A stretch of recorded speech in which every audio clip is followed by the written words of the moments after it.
Hi everybody, welcome to Resilient Backyard 1. Again, this is Paul. Just an update. It's been a while, it's been a couple months, and things have been rolling with some of my stuff. Good peppers, good tomatoes. Tomatoes are already coming in. Let's check out some of these. Just checking out my peppers. These are Sun Gold. All, again, grow bag going on there. Got some mulch in there. These are my Sun Gold tomatoes. These have been starting to boom. We've gotten a lot of good production, especially early on. Something to think about. Again, we got a ton. What I notice is I don't have a lot of foliage, but realistically, I've got a lot of tomatoes, and that's exactly what I want. Things that I did with these bags, I made sure that they were fertilized twice. Here's another one. Over on the side again, we got good tomatoes. We got a lot of tomatoes on there. We're going to be harvesting them for quite a while, and so super excited. These are my big boy peppers coming in. We got to kind of protect them. They're about golf ball size right now. Right, we got some Cherokees in here, cherry tomatoes.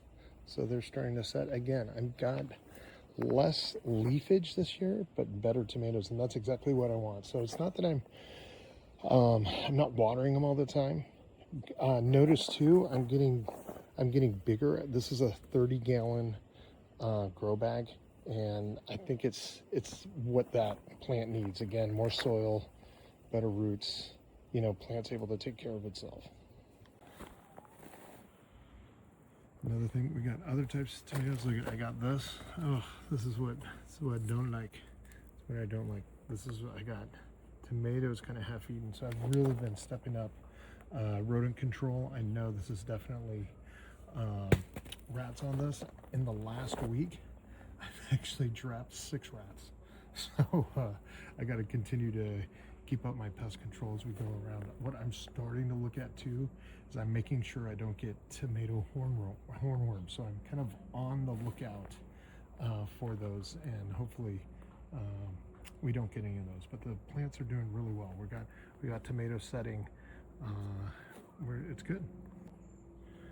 Peppers again. I have a different style pepper. This is a Japanese style pepper, so we get these like thin, maybe. Trying to get, there you go. So these are like thin, maybe 4-inch kind of skinny peppers. These are great in the area that we have. Again, we have these. They're really productive. You can tell they're already budding. So these are Kyoto Fushimu variety. Great in Southern California. Great in the heat. One thing that I've had a issue with this is my cucumbers, but I got one. So typically you get one bush that's actually gonna outperform some of the others. And notice I have like dill in the replacement bags. We'll see if I add some more, but I'm starting to get them, right? I'm starting to get them. And again, the one thing that kills my cucumber plants is rodents. And so again, I'm trapping. I've set out probably about 8 traps, and I don't want them to get my cucumbers. So you can see the type of trap that I have. They have a little tunnel, bait it with peanut butter. My cat doesn't get in there. My cat also got a rat this week. So our food is tasty, which is good, but I don't want to share. So things are good. We got banana peppers. Look at these banana peppers. We got nice long banana peppers. These are about 6-inch peppers on this. We got more blooms happening in there.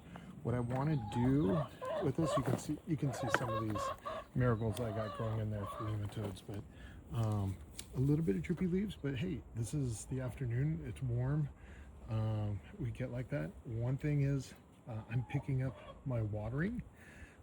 Just because it's getting warmer. Again, we're at the end of May, and so my grow bags will need more water as we continue into the summer. Another thing that I'm doing, fertilizing, I'm weeding out. I'm like kind of pulling off of nitrogen, and I'm actually looking more for like blooms. So I'm really looking at my potassium phosphorus pickup. So less nitrogen, more potassium.